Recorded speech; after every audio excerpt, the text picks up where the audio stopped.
gusto volver a verlos en este estudio. Cada martes, amigos pastores, grabamos estos estudios bíblicos precisamente para que tú crezcas, tu fe la fundamentes, vemos capítulo por capítulo y nos enfocamos principalmente en la palabra. Ese es nuestro deseo. Mi nombre es Jorge Basabe, soy el pastor en el área de consejería y bueno, como siempre y hasta el final de mis días o de sus días o de nuestros días, no lo sé, siempre me acompaña mi esposa y mi amor. Bienvenida como siempre. Gracias, un gusto estar aquí, un privilegio ser parte de esto y qué bendición tener este tiempo para ir un poquito más profundo en la Escritura. Sé que hoy estaremos viendo un libro muy interesante de alguien que estuvo al cargo de la iglesia de Éfeso con situaciones interesantes, pero no quiero ir más allá porque tú sabes que cuando empiezo corro monte, ¿verdad? Entonces, me gustaría que tú nos explicaras qué vamos a ver. Tú eres. Ok, bueno, en esta ocasión vamos a estar viendo el libro de Timoteo, la segunda epístola a Timoteo, en lo que es el capítulo 3. Y tuvimos la idea, mejor dicho, la tuvo mi amado, de buscar una versión en inglés que sabemos que no existe en español, pero que da mucha idea en un lenguaje mucho más del día a día coloquial. Y una perspectiva muy buena. Lo tradujimos lo mejor que pudimos y esta es la versión El mensaje en inglés traducida. Repito, 2 de Timoteo, capítulo 3. Voy a leer lo que es el capítulo, son 17 versículos, pero es importante que veamos la epístola completa primero. Ok, no seas ingenuo, se avecinan tiempos difíciles. A medida que se acerca el final, la gente va a ser egocéntrica, hambrienta de dinero, se promocionará a sí misma, será engreída, profana, despectiva con los padres, grosera, vulgar, despiadada, inflexible, calumniadora, impulsivamente salvaje, eso me llamó la atención, viciosamente agresiva, cínica, traicionera, despiadada, charlatana, adicta a la lujuria y alérgica a Dios. Van a hacer un show de la religión, pero detrás de las escenas son animales. Mantente alejado de estas personas. Este es el tipo de gente que se mete en las casas de mujeres inestables y necesitadas y se aprovecha de ellas. Mujeres que deprimidas por su pecaminosidad se apuntan a cada nueva moda religiosa que se hace llamar verdad. Son explotadas cada vez y nunca aprenden realmente. Estos hombres son como esos viejos egipcios fraudulentos, Janes y Jambres, que desafiaron a Moisés. Rechazaban la fe, retorcidos en su pensamiento, desafiando la verdad misma. Pero nada saldrá de estos últimos impostores. Todo el mundo verá a través de ellos, al igual que la gente vio a través de ese engaño egipcio. Tú has sido para mí un buen aprendiz, una parte de mi enseñanza, de mi manera de vivir, de mi dirección, de mi fe, de mi constancia, de mi amor, de mi paciencia, de mis problemas, de mis sufrimientos. Has sufrido conmigo en todas las penas que tuve que soportar en Antioquía, en Iconio y en Listra. Y bien sabes también que Dios me rescató. Cualquiera que quiera vivir completamente para Cristo se va a encontrar con muchos problemas. No hay manera de evitarlo. Los estafadores sin escrúpulos seguirán explotando la fe. Están tan engañados como las personas a las que llevan por el mal camino. Mientras estén ahí fuera, las cosas solo pueden empeorar. Pero Me encanta.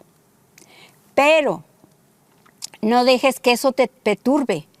Quédate con lo que aprendiste y creíste, seguro de la integridad de tus maestros, porque tú recibiste las Sagradas Escrituras con la leche de tu madre. No hay nada como la palabra de Dios escrita para mostrarte el camino de la salvación mediante la fe en Cristo Jesús. Cada parte de la Escritura es inspirada por Dios y útil de una manera u otra para mostrarnos la verdad, exponiendo nuestra rebelión, corrigiendo nuestros errores, capacitándonos para vivir a la manera de Dios. Por medio de la palabra de Dios se nos forma para las tareas que Dios tiene para nosotros. Wow, solo 17 versículos. Solo 17 versículos y muy poderosos. En solo 17 versículos podremos sacar toda una enseñanza que nos podría llevar más de este tiempo. Y qué importante es conocer lo que dice la Escritura, porque está diciendo, no seas ingenuo, hay este tipo de personas con este tipo de características, y la tendencia es cuando uno ve ese tipo de personas es juzgarla, criticarla, sea dentro, fuera, pero, o sea, lo que más me impactó fue cuando dice el versículo, pero no dejes que eso te perturbe. Quédate con las cosas que aprendiste, ¿sí? Seguro de la integridad de tus maestros, porque tú recibiste las Sagradas Escrituras con la leche de tu madre. Timoteo recibió las Sagradas Escrituras enseñadas por su abuela y por su madre. Su padre era griego, pero desde pequeño fue instruido. He ahí, hago un paréntesis, la importancia que como padres instruyamos a nuestros hijos, no a llevarlos a la iglesia, sino instruirlos en la palabra. A bien precisamente que sean esos Timoteos. Y como estos 17 capítulos dicen, esto es lo que va a suceder, tienes que hacer esto, pero la palabra, dice, es la que nos capacita. Y quiero empezar con un principio matemático. Tú sabes que me encantan las matemáticas, ya hoy en día ya no lo ejerzo tanto, pero es mi pasión. Donde dice la regla es la siguiente, el orden de los factores no altera el producto. Y eso me gusta mucho porque no nos vamos a fijar en ese orden, sino en el producto, en el final. ¿Y por qué quiero empezar en este caso de abajo hacia arriba, o sea, del versículo, de los últimos versículos 16 y 17? Fíjate que en mis últimos años de caminar con el Señor, y más en consejería, escucho mucho a las personas, quiero ser feliz, quiero salir de esta situación, pero comúnmente les hago una pregunta, ¿de casualidad has leído el Nuevo Testamento? No quiero decir toda la Biblia porque si no se me espanta. Y la respuesta que encuentro comúnmente es no. La respuesta que encuentro es no, solamente leo los salmos, leo algunos versículos, mis devocionales y algunos programas que veo, algunos predicadores que escucho. Sí. Pero, ¿has leído toda la Escritura? No. Sin embargo, la respuesta en el versículo 16 dice, toda la Escritura es inspirada por Dios, útil para enseñar, para redarguir, para corregir, para instruir en justicia, a fin de que el hombre esté preparado para toda buena obra. Entonces, si ignoramos la Escritura, toda la Escritura, no tuvimos la oportunidad de ser enseñados, no tuvimos la oportunidad de ser reprendidos, de cómo corregir para hacer lo correcto. Yo recuerdo hace muchos años, y tú me lo has ido ayudando como mi bella esposa, que mi tono de voz, mi forma de decir las cosas era muy abrupta o bruta.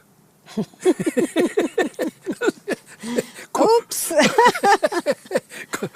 ¿Cuál, verdad? Entonces, ¿por qué? Porque uno a veces salió como caballo, ¿no? De esos no domados, con mucho, pero no estaba el lazo del Señor, porque que lo domesticara uno si no salía uno bronco.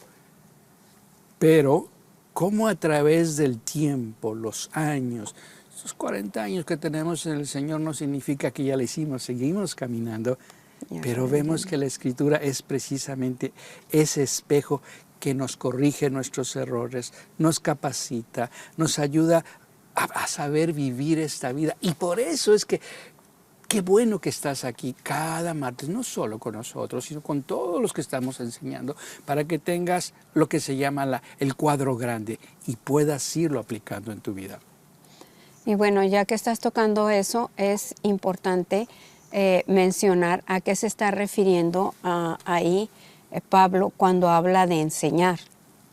Enseñar, que viene siendo instruir, dar una explicación, y es parte de lo que es enseñar la palabra. Redarguir, porque muchas veces escuchamos redarguir y ay, ¿con qué se come?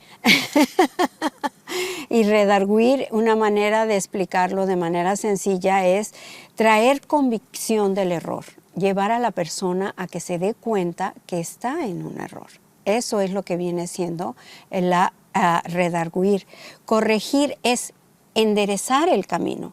Puede ser que tu camino, a veces nos salimos del camino principal y vamos por la lateral, y cuando menos pensamos ya vamos en un camino distinto. Y para eso es el corregir, para enderezarnos el camino.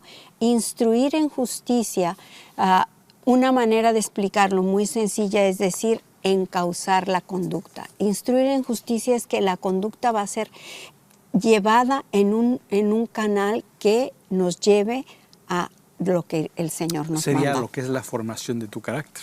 Exactamente. O crear carácter. Porque carácter, no, ese es falto de carácter. Ese es su temperamento. Por eso verso 16, vuelvo a leerlo, porque dices, toda la Escritura es inspirada por Dios. ¿Cuál? Toda la Escritura es inspirada por Dios. Inspiración es ese aliento, ¿no? Ese aliento de vida. Y yo quise hacer aquí un pequeño ejemplo en esta clase acerca de ese aliento que cuando huelo el olor que despide tu tierra, que es Guadalajara, ese olor a jarro, ¿cómo me hace recordar? Es lo mismo. Dios expira su aliento de vida. Entonces, toda la Escritura es inspirada, y aquí viene, útil. Te enseña, te redarguye, te corrige y te instruye en justicia. ¿Para qué? ¿Para qué? Verso 17, a fin de que el hombre de Dios, no está hablando del hombre general, el hombre de Dios. La diferencia entre el hombre y el hombre de Dios es que uno sí invita al Señor y el otro no invita al Señor. Dice, sea perfecto, enteramente preparado para toda buena obra. ¿Cómo puedo llevar un buen matrimonio? Si ignoro la Escritura. ¿Cómo puedo ser buen padre? Si ignoro la Escritura. ¿Cómo puedo ser un buen discípulo del Señor? Si ignoro la Escritura. No puedo. Así es. La verdad es que la Escritura es lo que la misma Biblia dice, es la lámpara a mis pies, es la luz a mi camino. Cuando yo no tengo la lámpara de la palabra de Dios en mis pies, voy a tropezar, voy a estar errando y voy a estar errando en todos los aspectos de mi vida. Y me voy a equivocar en mis relaciones, me voy a equivocar en mi trabajo, me voy a equivocar. Porque la lámpara de Dios, esa luz divina, no va delante de mí mostrándome el camino por el que debo de andar. Por eso es que cuando caminamos bajo esa lámpara, ahora sí podemos aplicar desde el versículo 1 hacia abajo, porque hay ese conocimiento. Nos dice, no seas ingenuo, se avecinan tiempos difíciles. ¿Sí? Habrá toda una lista de personas que yo cuando leí esa lista, mi amor, dije, uy, Dios mío. Ahora el punto aquí no es cómo están ellos. Aquí el punto es, de esa lista, claro, ¿dónde estoy yo? Porque la tendencia es decir, ¿dónde están ellos? Me alejo de ellos, yo me aíslo en la iglesia, me aíslo me encapsulo y ya soy más santo. No, aquí el punto es, como dijo Jesús, saca la paja del ojo. Yo soy el primero, así que no te me preocupes, yo soy el primero. Por eso está diciendo esta lista, y la pregunta que yo me hice a mí mismo y siempre me la hago es, ¿en dónde estoy yo en esta lista? ¿Qué hay en mí que sin darme cuenta, sí, estoy haciendo algo de esta lista precisamente para aprender a cómo amar, alejarme, pero amar a esas personas y no juzgarlas, como lo que hizo Jesús. Sí, porque lo que está diciendo ahí Pablo, y empieza como que, volviendo ahora sí, yendo al inicio, está empezando con algo como que, como una advertencia, ¿no? O sea, es algo que debes saber. Y lo dice yendo a la versión Reina Valera, dice, también debes saber esto, que en los postreros días vendrán tiempos peligrosos. Entonces está dando una advertencia, debes saber esto. Y no nada más es una advertencia, como bien dices, para Timoteo, es una advertencia para cada uno de nosotros como creyentes. Ahora, quisiera hablar un poquito aquí, yendo ahí a ese versículo de en los postreros días, porque se tiene la idea como que los postreros días va a ser ya inminentemente la venida de Cristo, ya el minuto antes de que llegue. Y la realidad es que se ha dicho antes en los estudios y es bueno volver a repetirlo. Los postreros días abarcan desde el momento en que Jesucristo viene a la tierra, asciende a los cielos, y desde entonces todo lo que es el Nuevo Testamento, cuando habla de los postreros tiempos, habla de todo el tiempo después de que Jesucristo estuvo aquí en la tierra. ¿Cuándo es que realmente regresa Cristo? Eso no lo sabemos ni vamos a meternos ahí. Pero me gusta que él lo está diciendo como para que tienes que estar alerta, que esto no te sorprenda, que no te tome desprevenido, no lo ignores. Es algo que es una realidad, que fue una realidad en ese tiempo, en la iglesia que iba naciendo en ese tiempo, y sigue siendo una realidad en la iglesia actual. Por eso pone el ejemplo de dos hombres, ¿no? Janes y Jambres, que eran hombres fraudulentos. Curiosamente no están estos nombres en el Antiguo Testamento, solamente aparecen en el Nuevo Testamento. ¿Y cómo supieron? Bueno, hay una tradición oral judía y es como sabían de los nombres de estas personas. Pero lo curioso es que me gusta cuando dice rechazaban la fe, desafiaban a Moisés, o sea, desafiaban la autoridad, retorcidos en su pensamiento, desafiando la verdad misma. Pero nada saldrá de estos últimos impostores. Entonces, siempre va a haber gente así, siempre va a haber gente así. Pero el punto, por eso yo decía hace un momento, bueno, ¿y yo cómo estoy? Estoy actuando. Por eso es que cuando conoce uno toda la escritura es como ese lindo espejo, ¿no? Que te dice, no tienes pelo. Ah, ¿de veras? Claro. O sea, ahí está, me está redarguyendo, me está enseñando. Pero si yo no la veo, es como no verme al espejo porque no me va a decir dónde estoy mal. Nunca voy a olvidar un tiempo que estaba yo enseñando la escritura a mis hijos, eran pequeños, estábamos en un lugar de misioneros, no voy a contar la historia, es larga, pero yo estaba leyéndoles a ellos, yo muy espiritual, etcétera. En ese entonces era líder en la iglesia, estaba sirviendo a la iglesia, acabo de leer ese versículo, yo oigo esa dulce voz que me dice, tú estás igual. Yo dije, Señor, yo que estoy muy espiritual aquí leyéndome a mis hijos, sí, pero tú estás igual. Wow. Pero qué verdadera es la palabra cuando dice redarguye. Cuánto agradecí al Señor ese redarguir, porque me hizo ver, me abrió los ojos, me hizo estar consciente de una actitud y un comportamiento que no me había dado cuenta, pero que la misma palabra me lo señaló. No sé si a ti te ha pasado, mi amor. Claro, muchas veces la escritura viene a ser ese espejo que nos muestra en dónde estamos parados. Y simplemente la lista. Esta listita pues está hablando de gente que va a estar en la iglesia y que es así. Y que como bien dices, ¿seré yo Señor? Hombres amadores de sí mismos, avaros, vanagloriosos, soberbios, blasfemios. Wow. Te deja con la boca abierta la lista, ¿no? De todo lo que está implicando. Perdona, amor. Una de las cosas que me gustó de esta, cuando dice impulsivamente salvajes, esa versión. viciosamente agresivos. A mí también me llamó la atención. No voy a confesar mi pecado porque pues, ya soy pastor.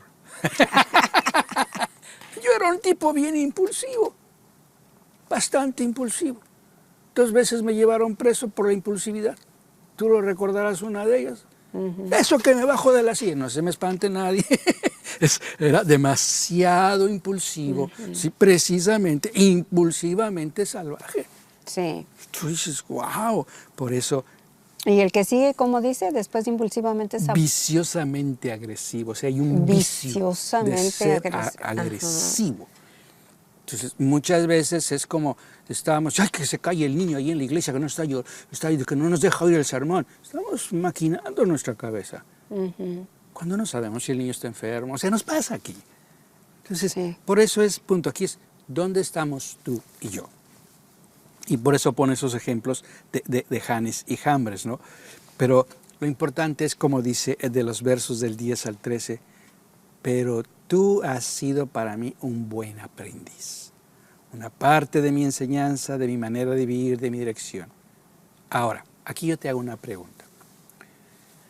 Sé que Jesús es tu Salvador, pero ¿es Jesús tu Señor? Porque si hemos sido aprendices del Señor, podemos aprender a vivir y saber que Él sufrió y que nosotros también vamos a padecer. Porque como bien dijiste, el tratar de vivir a la manera completa de Cristo, va a haber persecución, va a haber burla, va a haber rechazo, pero si yo sufro de rechazo en el pasado y estoy siendo rechazado porque estoy llevando una manera correcta de vivir, me voy a meter en muchos problemas y va a surgir en la lista, pero dice, no hay manera de evitarlo, va a surgir. Me acuerdo muy bien cuando tú y yo decidimos corregir a nuestros hijos a la manera de la palabra, que nos dijeron, los van a hacer atrofiadamente inadaptados sociales. Hoy, casi 40 años después, yo no les veo nada, al contrario, los veo sirviendo al Señor, etc. Y las personas que nos dijeron eso tienen unos problemones, ¿no? O sea, eso así es. Sí, es la realidad cuando la gente no está siguiendo la Escritura y la bendición de haber conocido al Señor, pero lo que yo saco de este capítulo, parte de lo que me cautiva de este capítulo es que aunque, como dije al principio, Pablo está diciendo, ten cuidado de esto, él está dando el remedio, por decirlo así. Ya la salida. En la segunda parte está hablando del remedio, ¿por qué? Porque es la palabra de Dios. Y qué bueno que tengamos, ahora sí que por costumbre, porque la Escritura nos habla y nos dice que no dejemos de congregarnos, que es bueno, debemos venir a la iglesia y estar asistiendo, ser fieles, servir y todo eso. Pero el solo hecho de venir a la iglesia, el hecho de escuchar enseñanzas de otras iglesias, otros predicadores entre semana, el hecho de nada más basar nuestra vida en Cristo, en eso, sin nosotros tomar el tiempo para meter de la palabra en nuestro interior, no es suficiente. Necesito yo estar bien plantada en la Escritura para poder, ahora sí que enfrentar la vida y no desviarme del camino. Por eso habló de corregir, no desviarme del camino y terminar como en la lista negra que aparece al principio de este capítulo. Sí, por eso Pablo le está diciendo, ve, yo he soportado lo que he padecido en Antioquía, en Listra, pero Dios me ha rescatado. O sea, le está diciendo a Timoteo mismo, ve lo que ha sucedido. Esto me hace recordar algo, y tú lo recordarás, cuando alguien corrigió a nuestra hija, donde ella expresó, yo quiero servir al Señor. Y la respuesta que recibió es, tú no puedes servir al Señor, ¿qué sabes de fe? No sabes nada. ¿Sí? Y la respuesta de ella fue, ciertamente tal vez no sé nada, pero he visto cómo Dios ha provisto el pan de cada día a mis padres. Entonces, cuando ellos ven el efecto de la palabra en nuestro hogar, cuando nosotros vemos el efecto en nuestros pastores o líderes de lo que están viviendo, nos inspiran y sabemos que estamos siendo instruidos, pero a la vez sabemos el camino correcto a tomar. Logro transmitir la idea. Claro, ¿no? y eso me lleva a un punto muy importante que está precisamente bien mencionado en los versículos del 10 al 3, donde Pablo está hablando a Timoteo y lo está animando porque ha estado con él en tiempos muy difíciles, y por haber estado con él ha aprendido de Pablo. Timoteo aprende de Pablo y sigue el ejemplo de Pablo, y Pablo nos anima a que siga su ejemplo. Y esto nos lleva a algo más, y esto es maravilloso, y es tan emocionante pensarlo. ¿De qué se trata al final de cuentas el hacer vida cristiana? En que somos ejemplo. Somos un ejemplo. ¿Cómo va a ver el mundo quién es Jesús, quién es Cristo en la actualidad? A través de nosotros, a través de nuestra vida.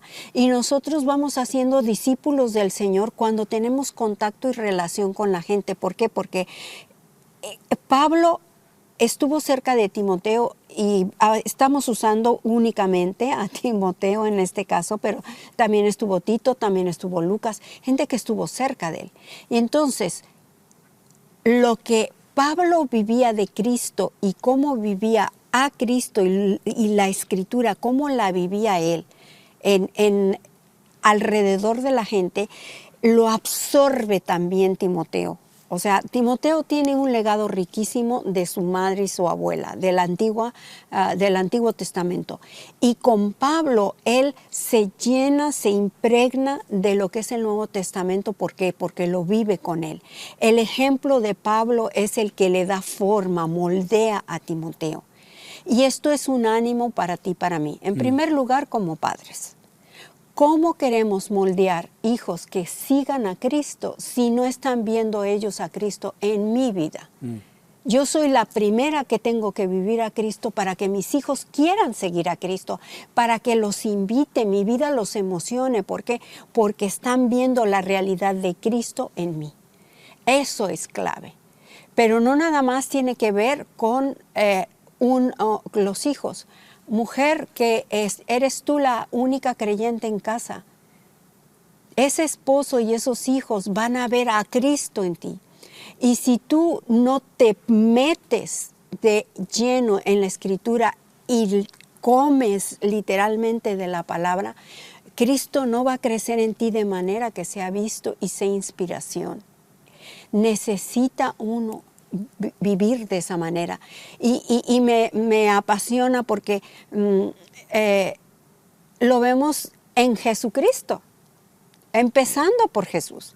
Jesús habló a las multitudes, ciertamente, pero escoge a ¿cuántos? A 12. Y de esos 12, uno de ellos era traidor y lo sabía.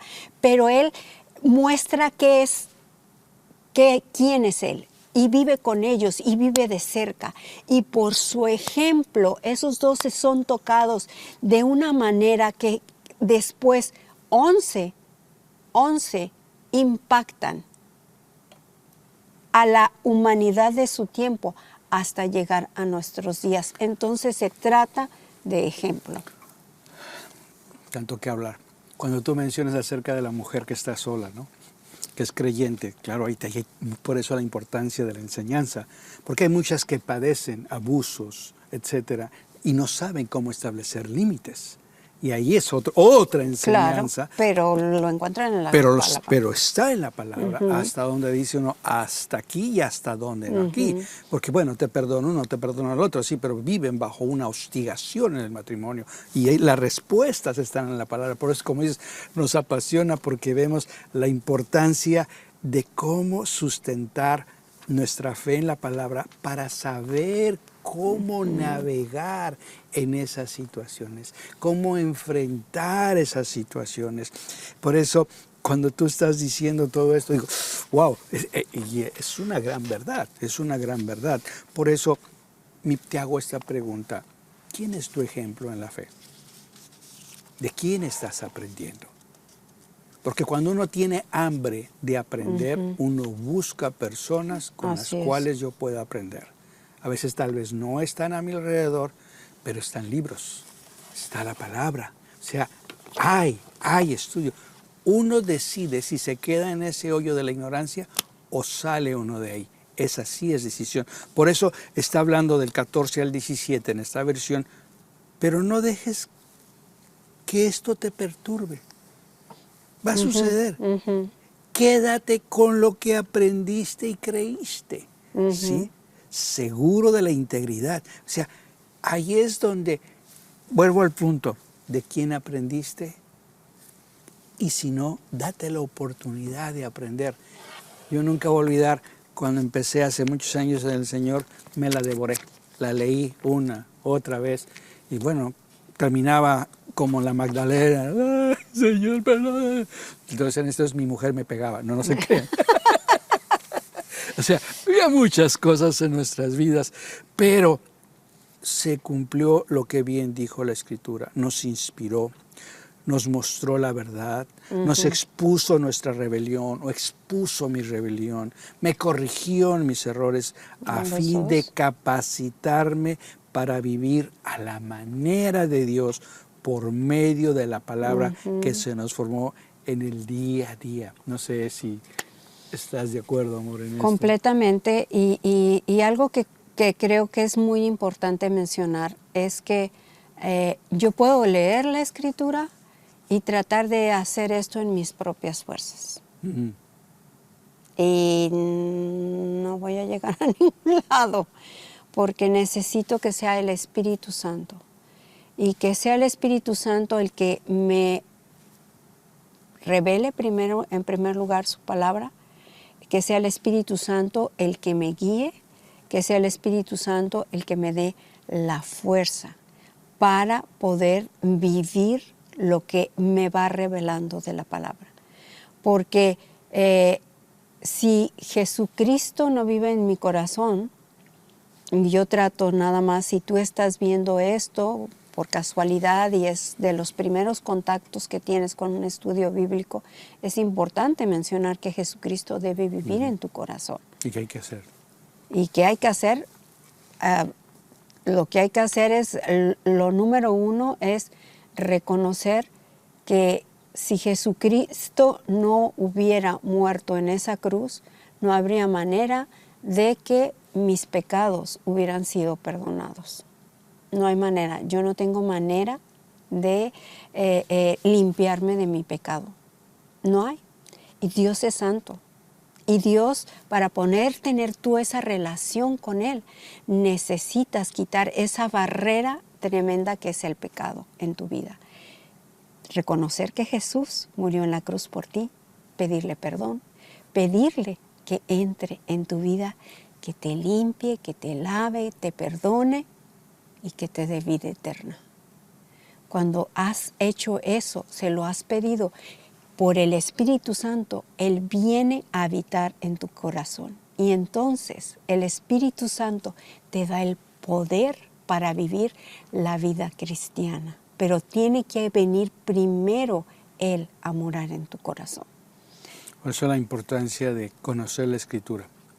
Porque muchas veces recibimos al Señor, pero no sabemos lo que dice. Dice, el que recibe y cree le da el derecho de ser hijo. Le recibo, pero ¿cómo puedo creer lo que no conozco? Pero cuando conozco lo que está, entonces al final se cumple lo del verso 17, ¿sí? Donde precisamente me capacita para vivir a la manera de Dios en este mundo, tal cual como está, y que sí es posible.